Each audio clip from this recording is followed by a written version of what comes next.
Живеем близко до тях. Коментът. Я се усмихни, тати. Я се усмихни, тати.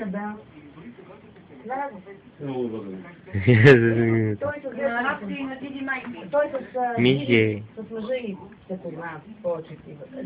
Мишко. Мишка. Я ще усмихни мишето на тати.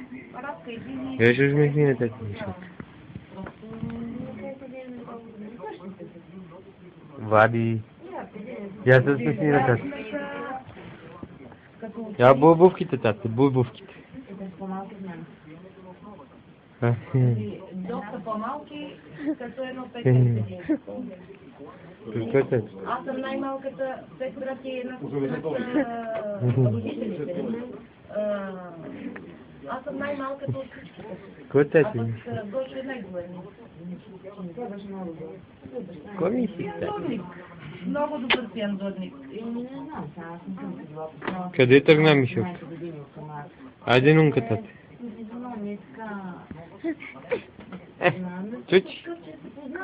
Я бубовките тати.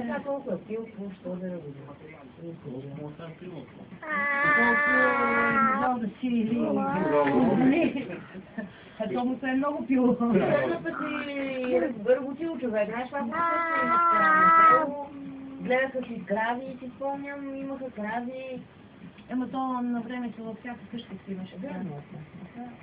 Аз като се ожених, във всяка къща по една по две.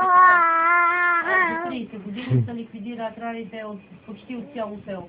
Цяло село има 80 крави някакво.